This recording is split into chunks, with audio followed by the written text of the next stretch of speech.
সুন্দরী আপুদের ভিডিও পেতে আমাদের চ্যানেলটি সাবস্ক্রাইব করুন। অনেকেই ফোন দিবে, সেরকম একটা মনের মতো মানুষ পাইলে আমি তার সঙ্গে কথা বলবো, ওই চিমটাই বন্ধ করে দেবো যে আমার সারা জীবনের জন্য পাশে দাঁড়াবে। ভাইদের কাছে আমার অনুরোধ, কেউ আমার সঙ্গে খারাপ ব্যবহার করেন না। যার দয়া লাগবে সে ফোন দেবেন, আর খারাপ ব্যবহার করার জন্য আমাকে ফোন দেবেন না, কারণ আমি ওইরকম কোনো মেয়ে না যে খারাপ কথা বলবো আপনাদের সঙ্গে। সুপ্রিয় দর্শক, আসসালামু আলাইকুম। দেশ ও প্রবাসে যে যেখানে আছেন আপনাদের প্রত্যেককে শুভেচ্ছা জানিয়ে শুরু করছি আজকের প্রতিবেদন। আজ আমরা কথা বলবো এক অপরূপ সুন্দরী মেয়ের সঙ্গে। দেখতেই পাচ্ছেন সে আসলে দেখতে শুনতে অনেক সুন্দর। সে আসলে আজ তার মনটা অনেক খারাপ, এবং কি কারণে এই বয়সে ইউটিউবের সামনে আসা লাগছে চলুন জানার চেষ্টা করি। আপু আসসালামু আলাইকুম। ওয়ালাইকুম আসসালাম। আপু আপনার নাম কি? বন্যা। বন্যা আপু। তা আপু আপনি কি করেন? ভাই বাসায় থাকি। বাসায় থাকেন? আপনার কয় ভাই বোন? 2 বোন 1 ভাই। 2 বোন 1 ভাই। মা বাবা কি করে? বাবা মা নাই তো। বাবা মা নাই? তা কার কাছে থাকেন? কার কাছে? দাদির কাছে থাকি। দাদির কাছে থাকেন। পড়ালেখা করছিলেন? না। পড়ালেখাও করেন নাই? না ভাই। তো এই যে এখন পড়ালেখা করেন নাই বলে কি মনে হয়? কষ্ট মনে হয়? কষ্ট লাগে? কষ্ট তো লাগে, পড়ালেখা যে কত ভালো। পড়ালেখা জানলে তো আজ কত কিছুই করতে পারতেন, সেটা কখনো চিন্তা করেন বা এখন মনে হয়? ওইটাই তো ভাই, পড়ালেখা তো অনেক ভালো জিনিস, কিন্তু করার ভাগ্য তো আল্লাহ দেয় নেই।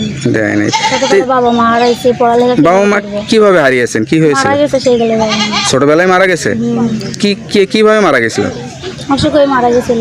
দুইজনই একসাথে মারা গেছিল নাকি দেরিতে? আগে পাশে মারা গেছে। তা মা বাবার জন্য কি এখন কষ্ট হয়? ভাই যখন বড় হয়েছেন? বাবা মা না, হাজার হলে বাবা মা। সেটাই। আপনার তো এখন বিয়ের বয়স হয়েছে। বয়স কত এখন? 18 বছর। 18 বছর বয়স হয়েছে। তাই যে এখন বিয়ে শাদী কি করছেন? না ভাই, বিয়ে শাদী করিনি। বিয়ে শাদী করেন নাই? কেন বিয়ে শাদী করেন নাই? কেন ইচ্ছা নাই? সেরকম কোনো মনের মতো মানুষ পাইনি। আমাদের বাইরে 2টা 3টে করে বিয়ে করে, তাই ওনাদের কাছে বিয়ে বসার ইচ্ছা নাই। প্রতিবেদনের সামনে এসে সেরকম একটা মনের মতো মানুষ পেলে যে আমাকে সাহায্য করবে, আমার সবসময় পাশে থাকবে সারা জীবনের জন্য, ক্ষণিকের জন্য না। অনেকে আছে ভাই আশা ভরসা দেয়, বুঝছেন? তো ওইরকম একটা মানুষ পেলে তাকে জীবন সঙ্গী করে। এই যে সুন্দরী বেদে মেয়েদের কিন্তু বেদে ছেলেরাই ঘরে রেখে দেয়, বিয়ে হতে দেয় না বাইরে। এটা কি সত্যি নাকি? না ভাই। বেদে ছেলেরা আসলে সুন্দরী সুন্দরী মেয়েদেরকে বিয়ে করে 2-1 বছর সংসার করার পর ছেড়ে দেয়। হ্যাঁ, হয়তো অনেকের এইরকম জীবন নষ্ট হয়, এই কারণে তো আমি জানি বলেই তো বিদেশি ছেলেদের। আপনার তো এখন 18 বছর বয়স হয়েছে, আপনাকে ভিতর দেখা যায় যে 10-12 বছর 13-14 বছর বয়সেও বিয়ে শাদী হয়ে বাচ্চা কাচ্চা হয়ে যায়। তা আপনি তো মোটামুটি অনেকটাই মানে বুদ্ধিমান একটা কাজ করছেন যে অল্প বয়সে বিয়ে করেন নাই। তো এই যে ভিডিওর সামনে আসছেন, আসলে উদ্দেশ্যটা কি? উদ্দেশ্যটা কি, কেউ যদি আমার পাশে দাঁড়ায়, কেউ যদি আমাকে হেল্প করে, মনে করেন আমাকে বিয়ার করে, তাই আমি তাকেই বিয়ে করবো। আবার মানে কিরকম ছেলে, মানে সেটা কি গৃহস্থ নাকি মুসলমান, মানে আপনাদের বেদে সম্প্রদায়ের ছেলে চাচ্ছেন? না বেদে না, গৃহস্থ ছেলে। গৃহস্থ ছেলে যাচ্ছেন?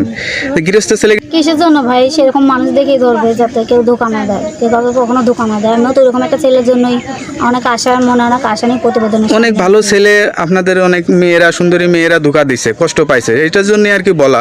কারণ আপু আপনার কথা শুনে আসলে খুবই কষ্ট লাগলো, বা যারা শুনবে তারা হয়তো আশা করি আপনার সাথে যোগাযোগ করতে চাবে। তা আপনার ফোন দিলে কষ্টের কথা বলবেন, আর যারা খারাপ কথা বলে ওদের সাথে খারাপে সায় দেবেন না, বা খারাপ কথাও বলার দরকার নেই। ঠিক আছে আপু? তো ভালো থাকেন, দোয়া করি।